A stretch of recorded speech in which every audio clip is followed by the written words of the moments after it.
Hello and welcome to Daily Politics, reaching you from Trust TV here in Abuja. On this program, we discuss issues around politics, policy, and governance. I am Suleiman. Tonight, we're still on the Abuja-Kaduna train attacks and matters arising from them. It has been 1 week since the terrorists attacked the Abuja-Kaduna train somewhere between Regina and Katari. 9 persons were killed during that attack, while many passengers were also reportedly kidnapped.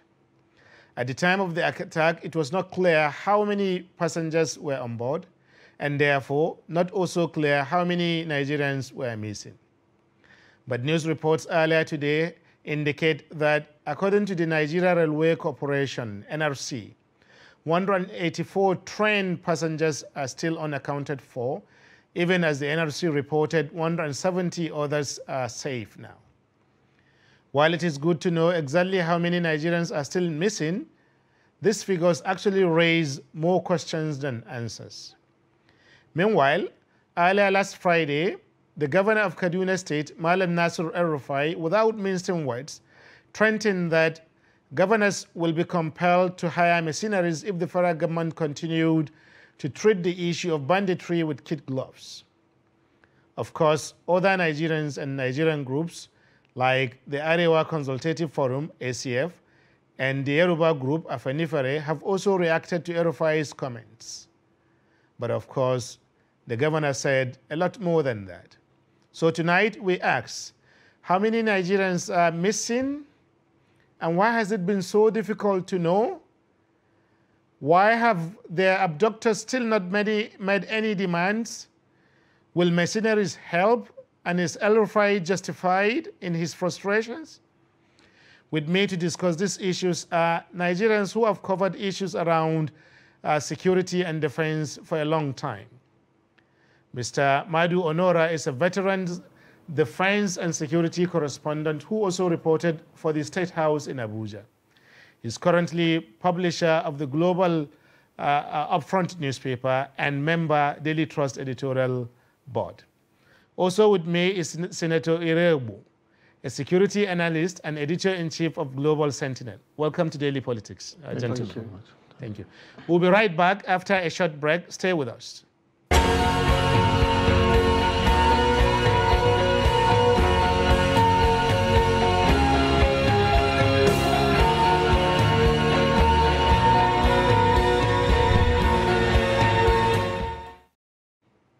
Welcome back. This is Daily Politics on Trust TV, and we're discussing matters arising from the Kaduna-Abuja train attacks, because this issue has taken quite several dimensions, including in the wider politics. But for now, our interest is on the security dimension of it.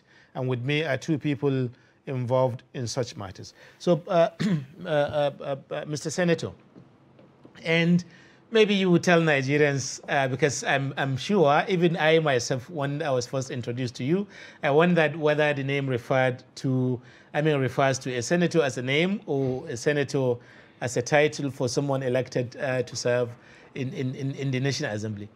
Okay. Senator is my name. Okay. You know, in our part of the country, we have various of such names. We've had independent, we have government. Interesting, like have, manager and so on. Manager, interesting. Yes, those kinds of things. Yes. So the part of the problem is we don't know. It's like we're dealing with bananas here. Like we don't know how many Nigerians were actually on board. You know, initially we were told there were 970 persons on passengers on the list, and then we were told that no, it was 360. And now the figures released by NRC now only indicate a total of 354. If you add the 170 that are safe and the 184 that are unaccounted for, that gives you 354. So exactly why is it difficult to know how many Nigerians were on a train? It's a national trend. If you check, Nigeria is a country that have had problem with figures. Not only what is happening now, if you check the trend, it has been there over the years. And the The problem is that Nigeria have not realized that this problem with figures has implication for national security. And we treat it as just mere figures. Because if you check, we have problem with our census figures. We have problem even the electorate, the number of voters. We have problem with, we can at a go know the number of Nigerians that are even unemployed or those in school or out of school. We have to even rely on external bodies to get some of those facts. If there is maybe people are killed, you begin to, when you check headline the next day, I bet you get like up to 10 different figures. Even official sources, you begin to get different figures. When you ask Nigeria now, how many of our personnel, be it military or have been killed, we may not be able to give accurately. So, and that's feedback to the overall challenge we are having. And that affects our planning, affects both insecurity and economy. Now, coming back to issue of what happened, apart from having those problem figures, it's also an issue of corruption in itself. Because I happen to take the train a lot. Because the Kaduna, in Kaduna, yes, train. every weekend I go to, I have a program in National Defense Academy. So every weekend I'm in Kaduna. So even that Monday, that thing happened, I came back from Kaduna. I was lucky I came earlier before the But you find out that when you want to book the ticket, you find out that within even 24 hours they will tell you that it will show on the app or on the website that all the seats have been booked. If you manage to maybe come in, you now realize that there are empty seats within there. I began to notice this challenge late last year. I missed a couple of the time I was supposed to travel. So what I did was to just contract the booking out to someone who will just be helping me when it's time to help me book.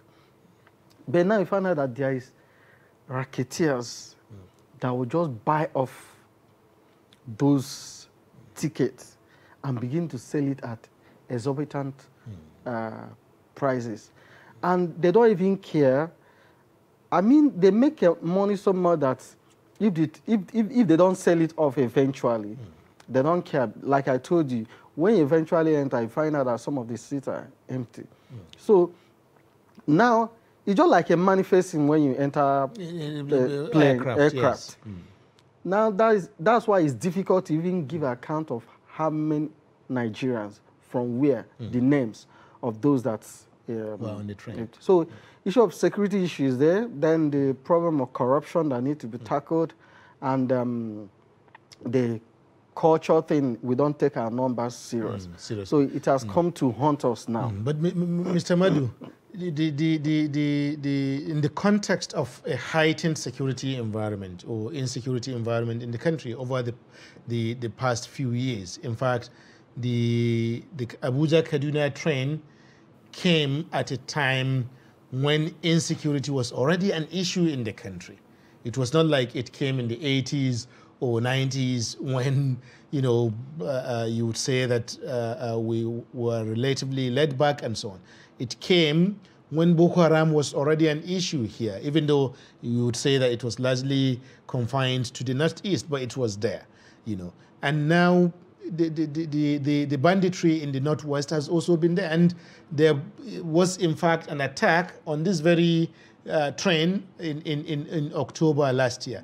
So shouldn't the management of the NRC recognize at that point how important it is to know exactly how many Nigerians are on each train?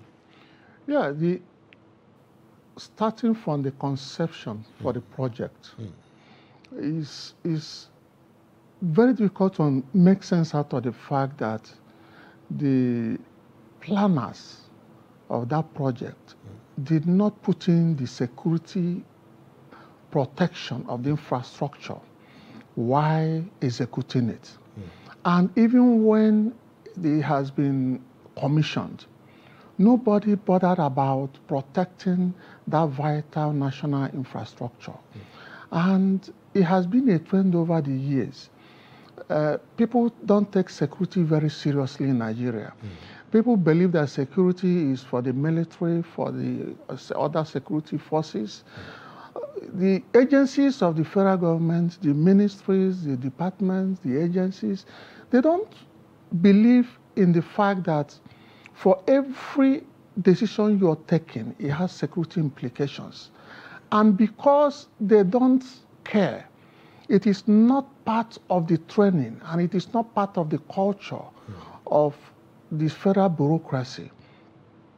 And so you can now begin to understand why the Nigerian Railway Corporation will be selling its tickets without knowing that that route is a heavily security area and infested with the worst form of banditry and terrorism, who don't care about attacking a large number of Nigerians, and who don't give a damn about shedding blood. And if they had taken that into consideration, they would have been sure of the person they are selling tickets to. You can't sell tickets in bulk. And if they're going to sell tickets in bulk, you have to show their ID cards. And so it is the same attitude we have about governance that we have transferred even into purely security issues. In selling the tickets, the NRC doesn't care about the security of his passengers, because if they do, they would first of all ensure that whosoever is buying a ticket, you have to have a way of verifying the person. And with the way tickets are sold, it means that even bandits can easily buy the tickets and enter. And then from there, we'll be communicating with their counterparts who are waiting somewhere. There are stories that came out of the survivors that said that some of them were communicating with those outside.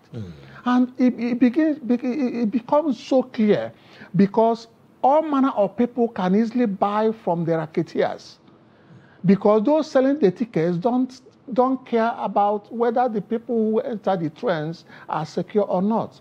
So it has to be a new NRC that will handle Nigerian Railway Corporation activities.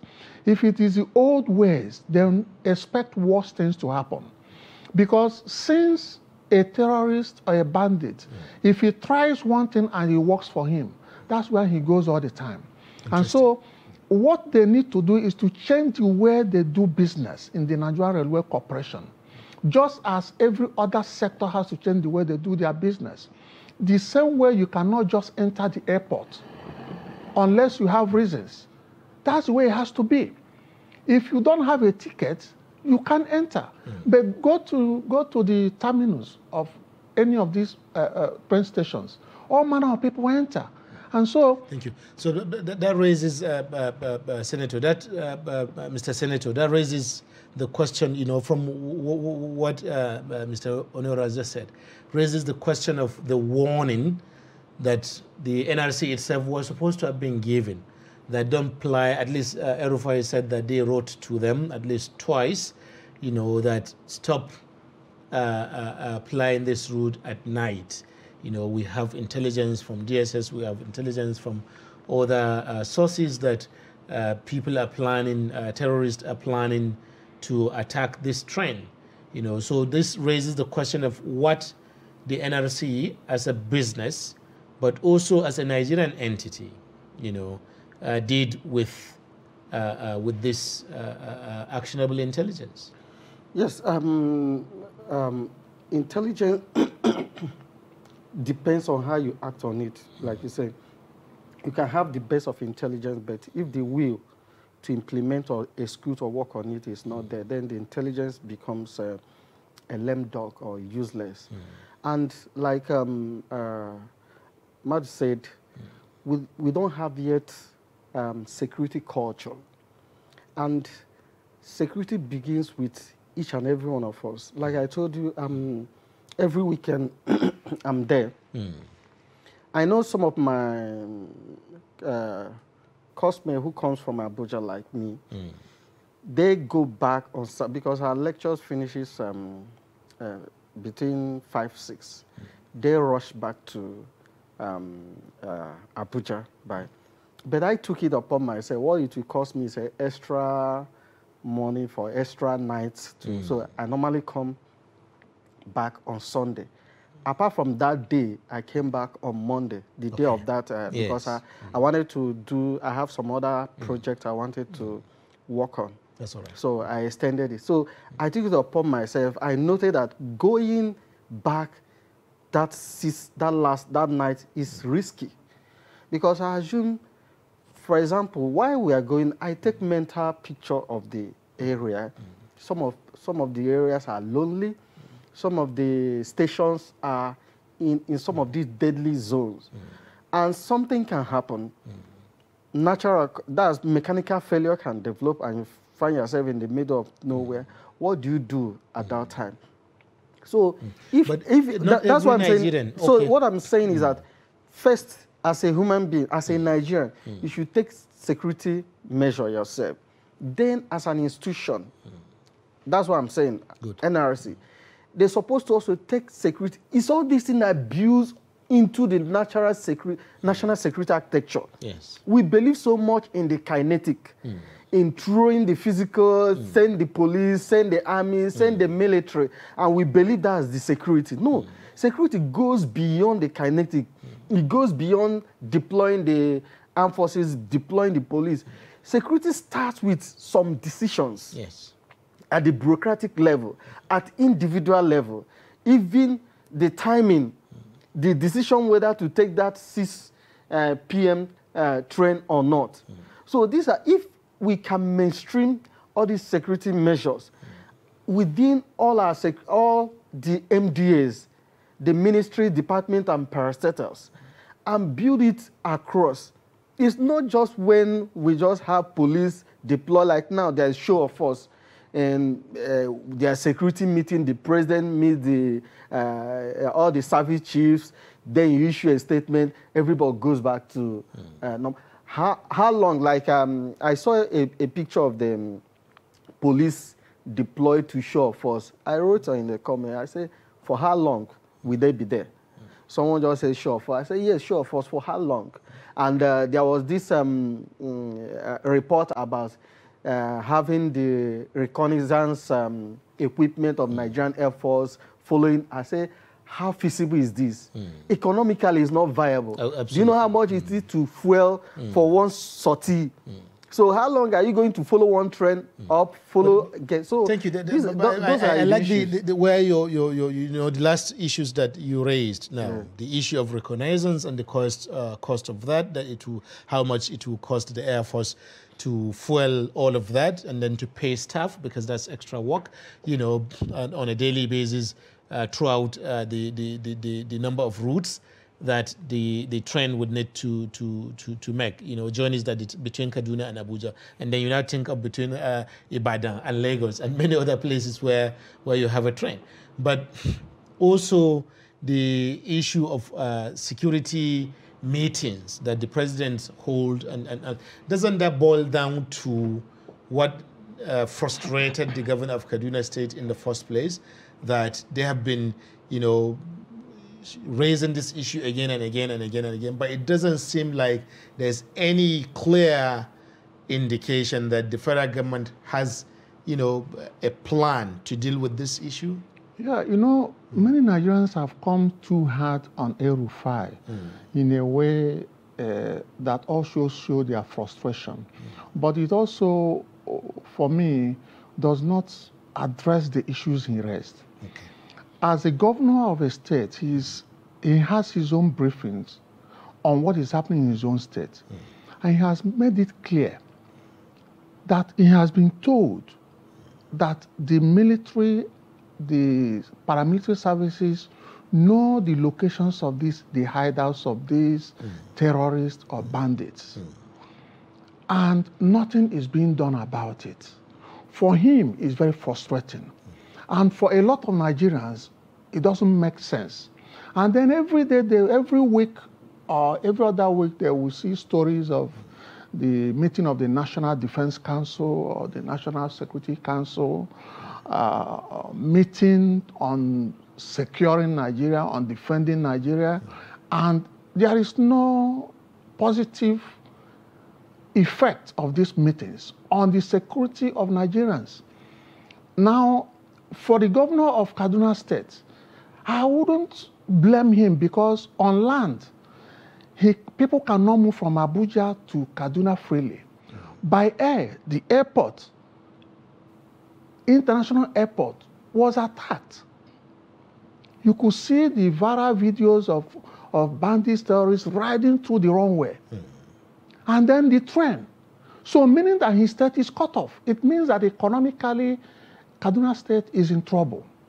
And so what it boils down to is that he cannot rely on the federal government because he has relied and they have failed him. I know it's an extreme situation to say you're going to now bring in bandits for his own state or for the region. It doesn't make sense and it is not workable. But it is a statement, it is a position born out of anger. And what it shows is that the federal government has to stand up to its full responsibilities. It's time the president, commander-in-chief of the armed forces, do the right thing actually, which is to breathe down on the commanders. Let the commanders, the chiefs, breathe down on everybody so that there should be an answer. This issue of insecurity is not going to be resolved by any showbiz of force or patrol. And in any case, you said you have unmanned area vehicles. Deploy it. Let's see it in action. You don't need to announce to us. People don't, where it came from, they don't announce to the citizens that we have it. They will see it at work. When they are threatened, they will come to their rescue. Let this equipment, the military and paramilitary services in the last 5 to 6 years have had more equipment than ever. Let them deploy it. Let Nigerians see the effect on ground. Let the soldiers of old form up. This is the Nigerian armed forces that went and enforced security in Liberia, in Sierra Leone, a much sought after armed forces, not only in the sub-region, but in the continent and even globally. Everywhere they have peacekeeping, they want Nigerians to be there. But it's not so anymore, because we could not replicate what we did in other countries in our own country. I don't understand what is actually the issue, outside the fact that from the presidency down to the commanders of the services, the service chiefs, the CDS, the director, DG, SSS, and other agencies, the Inspector General of Police, they are not telling Nigerians the truth. Because if they have the equipment they say they have, we wouldn't be suffering the way we are suffering. That you cannot easily enter your vehicle the way we used to do and then drive to Kaduna. And so there has to be a new thinking on the part of those we elected and gave the responsibility to secure us, to defend us, which is actually the primary responsibility of government, to secure the citizens. Thank you. So that raised an important, additional important dimension, that the leaders, those who are charged with the responsibility of protecting lives, should do their jobs the way we are trying to do ours here now. But beyond that, you know, can we even, beyond thinking of RFI's statement as born out of frustration, which indeed it is, or it was, you know, for many Nigerians, or at least reflects the frustration that many Nigerians have shown and have expressed in many different ways. But can we look at it in practice, the practical aspect of it?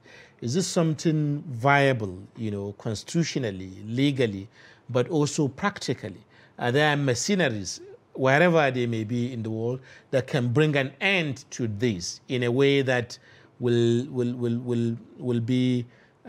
not result in this daily carnage that we are seeing in our homes, on our railways, on our roads and highways?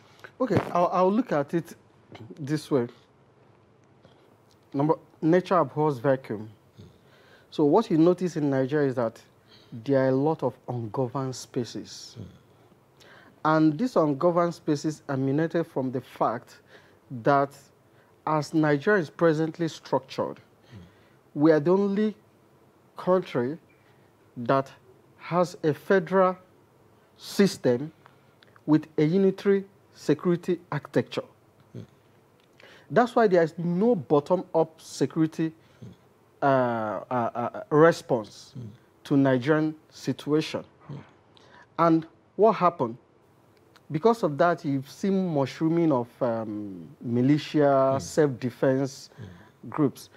I'm not a believer of all these quasi self-vigilance groups. But I don't condemn it because I believe it's a response. It's a natural response to absence of security at the grassroots, state policing, community policing. And then, because when you have a security that is citizen-owned, citizen will respond, and then their early warning mechanism will be from the grassroots. And intelligence will be instant from the grass. When problem arises, from immediately it will be nipped in the bud, right from the grassroots. So we have serious ungoverned spaces. So when you hear this issue of getting mercenaries, it's just a natural reaction, response. It's similar to having Omoteku or having all these militia groups, though the difference is that this is foreign. Okay. Then, let's not look at mercenaries as if it's something that out of the ordinary. Is normal in conflict situation. But now, what we ask ourselves, are we in a war situation? If you are in a war situation, in modern warfare, in asymmetric nature of warfare, if you check across the globe, US are making use of what we call mercenaries. They call it military contractors, the Blackwater of this world. Yes. Russians are using it, the Wagner Group. If you check what is going on in Ukraine now, they are all mobilizing. Ukrainians are calling for help. The Russians are also recruiting their own. In Syria, it was heavily deployed. Even when US, they have to rely on some of those YPGs and they called militias, while Russia rely on the Hezbollah and the Iranians on ground. So we have also used it before under the former administration, and it worked to an extent. So it's not entirely out of place for someone to call, but it has to follow some certain condition. Are we in war? And that is where the confusion is also coming for some of the security agencies, because it took the government a long time. Even right now, people are confused. What is the definition of what is going on in the Northwest? Because if you don't diagnose an ailment, you will not know how to apply the medicine, the proper medicine. It's just like you have a typhoid and you're applying a malaria medicine. It will worsen.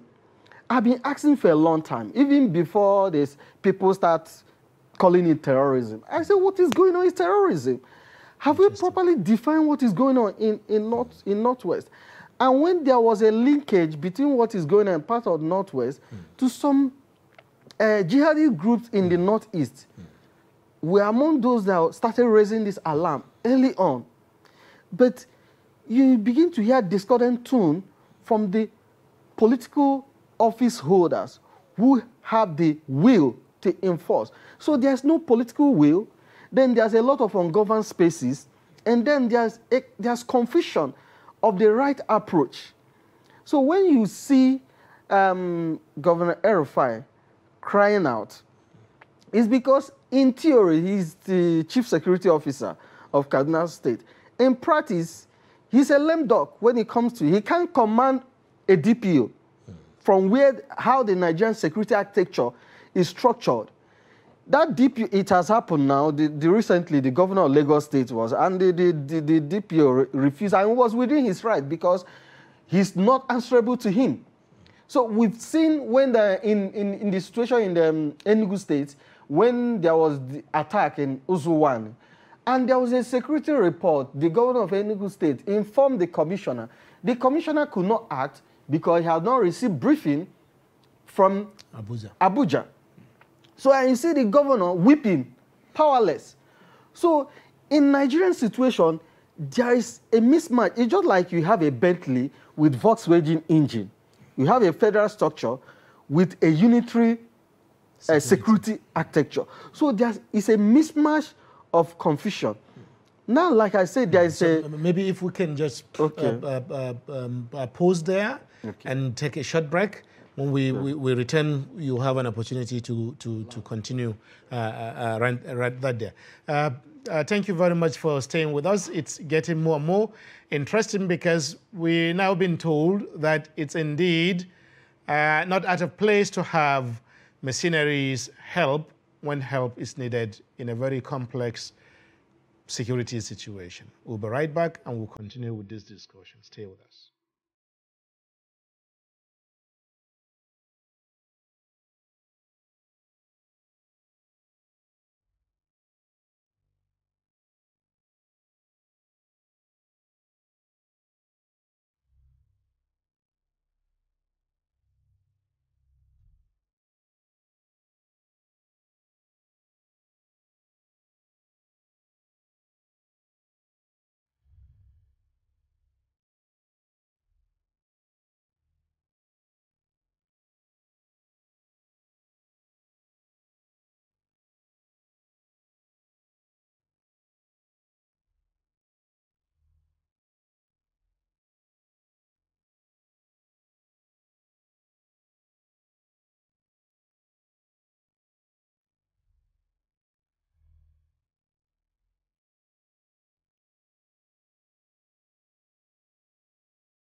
Welcome back.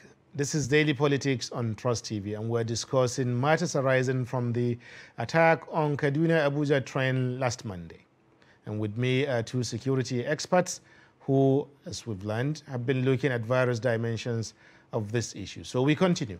Ogamadu, you know, as we were discussing just before, during the break, you know, the frustration of the governor of Kaduna State, Nasir El-Rufai, is one thing, you know, but the use of machinery is another thing. What about the legal aspect of it? You know, is it constitutional for governors to now be, you know, be at the head of it, or should it be in some collaboration with the federal government and so on?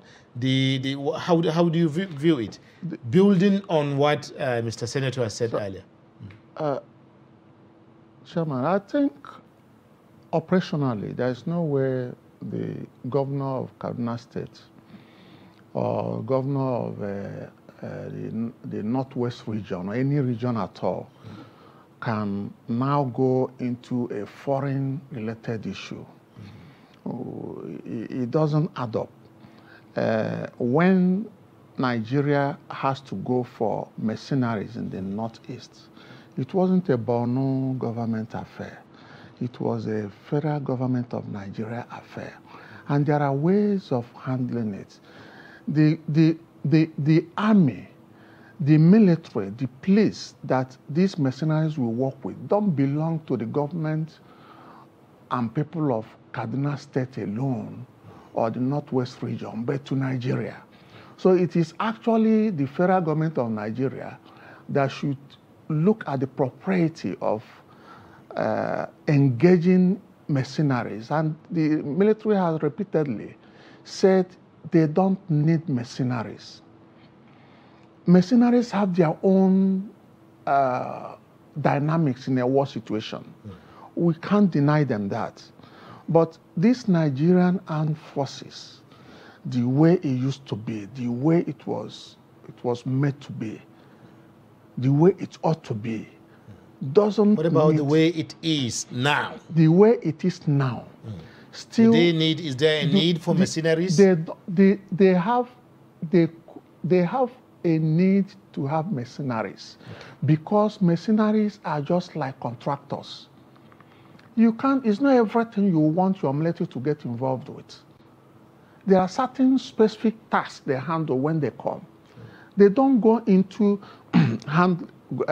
being brigade commanders or battalion commanders or carrying guns. I mean, they are mainly specialized people that have worked in other militaries and retired and are ready to be hired. And they come with their own equipment. The only thing that you pay them. So if the Nigerian armed forces, the way it is now, forget what they believe in. Nigerians believe that the armed forces of Nigeria is failing them in that they have not found solution to the issue of the insecurity that started from Northeast and has taken over Northwest and North Central and moving downwards. And so if they should understand why Nigerians are actually anxious to have these mercenaries. Is because they are being seen as failing in their own responsibilities.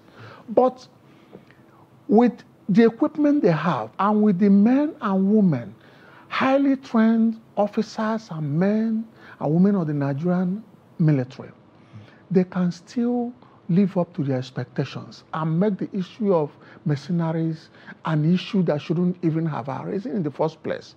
And that is for them to rise up and be the armed forces that forced all manner of mercenaries in Liberia to come to a negotiating table.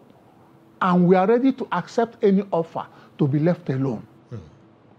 That is not the military we are seeing. But it also shows that they need the political cover to do what they need to do. They were able to do what... What about the risks that some people are raising? That they are afraid that if you have mercenaries here, then you might quell one fire while fueling another one. Mercenaries are professionals in their own way. Okay. There are no mercenaries around here. When you want mercenaries, they are very organized groups around the world. They have no interest in your territory.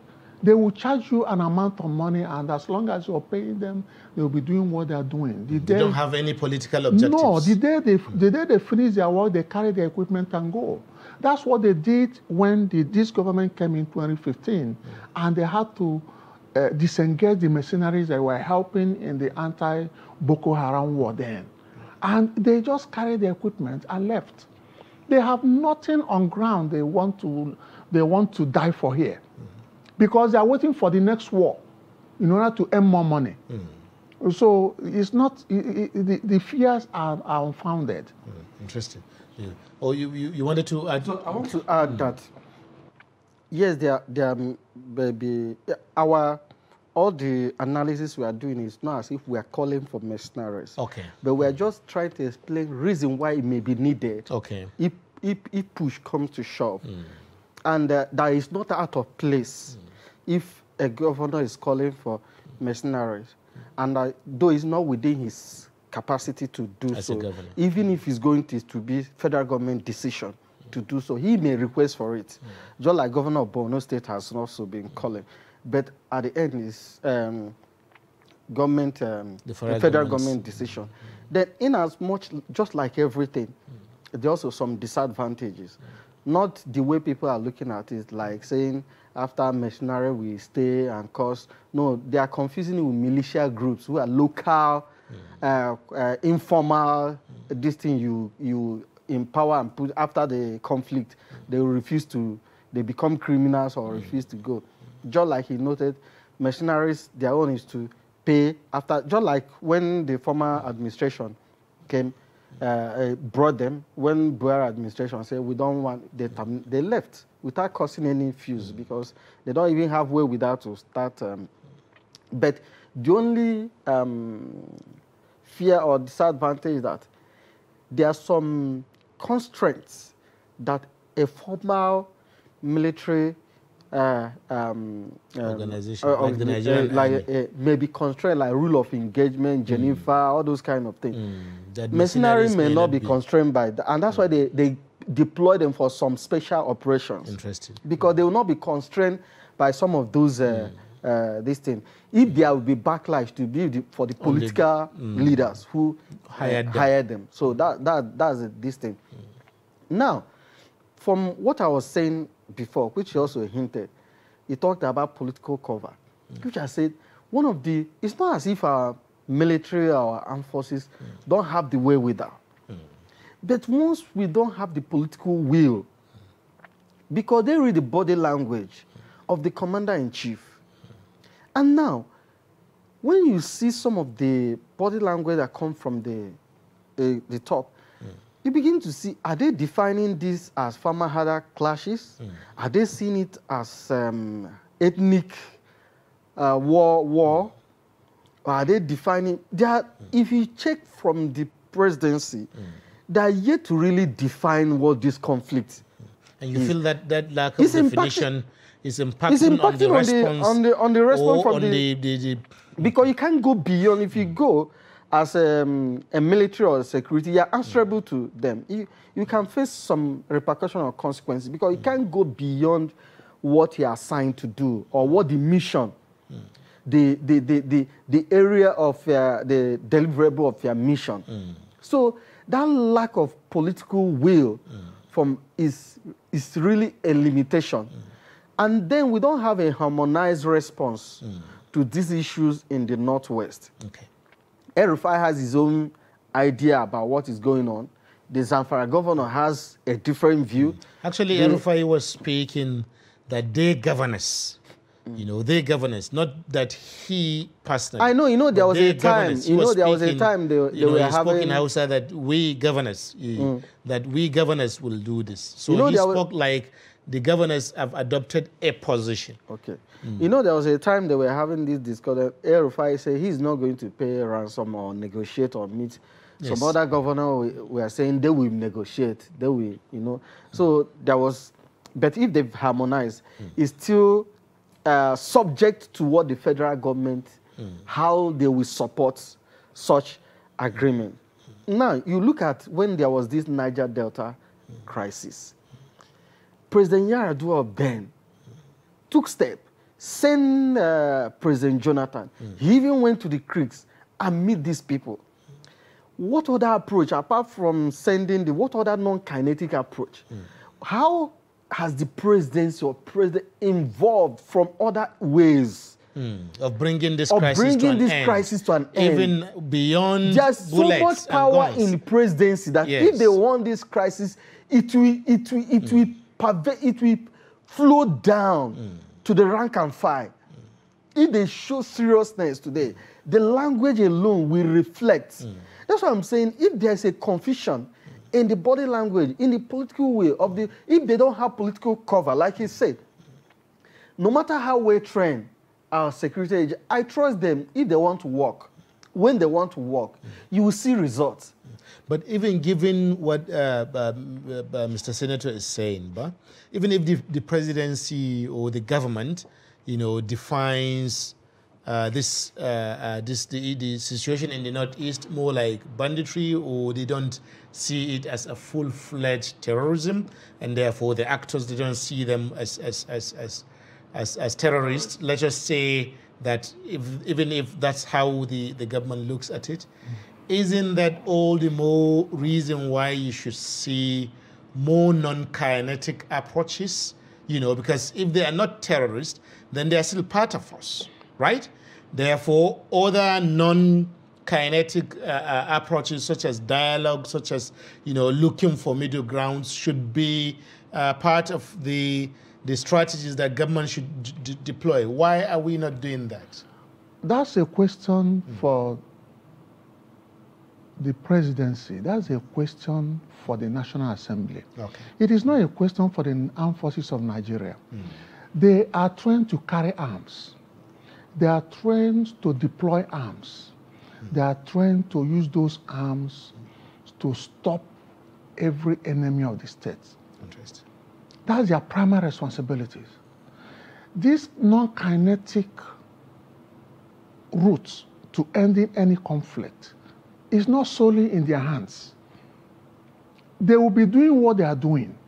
And then the political class, through the bureaucracy, through the Office of National Security Advisor, with its own power, with own powers, and the Directorate of State Security, they will have to find a way of employing these non-kinetic avenues to solving this problem. You don't ask the man with a gun to go and negotiate for peace. No. He'll be doing what he's doing, and if what they are doing is having so much effect, then it shows. It means that those people you're talking with will not want those guns to come to them. They will quickly go and negotiate themselves out of the logjam. Interesting. And the way it is that the military is just out there fighting. What they need is, as they fight, the moment they encircle an area, if the political leadership, this is where they come in, the presidency will still have to come in. With the state government, with the local government, with the community leaders, with the religious leaders, with traditional leaders, and meet with these combatants. What exactly do you want? The military's duty is to create the environment that makes it difficult for them to operate, so that they will look at the other option of peace. So that peace can have a chance. Yes. So we have not actually taken advantage of the fact that the military, they are well equipped and they can go up there and then take out a hideout. What happens after that? Is there any way of reaching out to the leaders? What has been reached? What agreement have been reached with them? Has any of them been implemented? And so, until there is a synergy between the political class and the bureaucracy on solving this, the effect of what the military are doing on ground may not matter much, and that is actually what is playing out. Interesting. Thank you. So, maybe down to our very final laps of the program, the issue of ransom, which you raised earlier. You know, they have not even yet demanded ransoms. You know, from anyone. What does this signify? You know, because you can imagine the anguish, the families of people who know that their persons have not been reported dead and therefore probably been abducted now. We cannot imagine the anguish that they are going through now, not knowing whether, or is it that ransoms are being demanded in secret and the government doesn't know, or exactly what is going on? Has even the government tried in its own way to reach out to the families of those abducted so that there can be a coordinated effort, or what's really happening, you know, as a final issue? Sometimes, just like some of these reports about killing and attack, out of every 2 or 3 that's reported that you hear, there may be like 3 or 4 that's gone unreported. That's it. So if you're hearing that 10 people killed, that means in reality maybe like 20.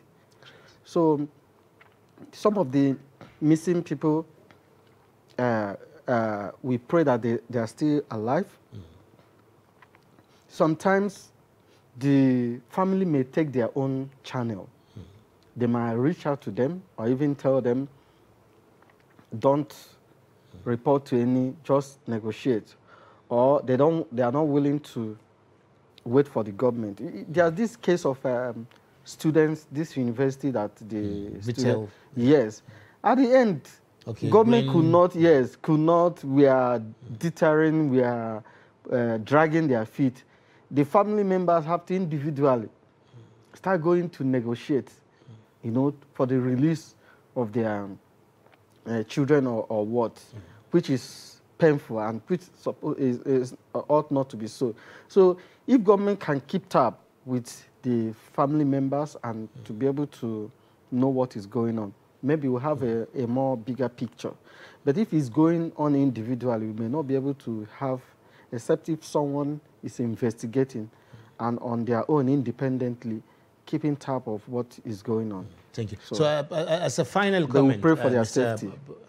Amen. Thank you. As a final comment, Mr. Onora, how do you see this ending in 10 seconds?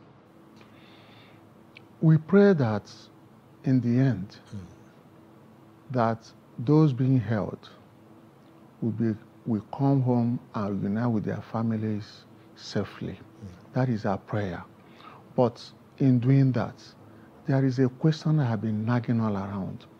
How could you take this number of missing people and 184 people missing, and the vehicles through which they passed, nobody saw it.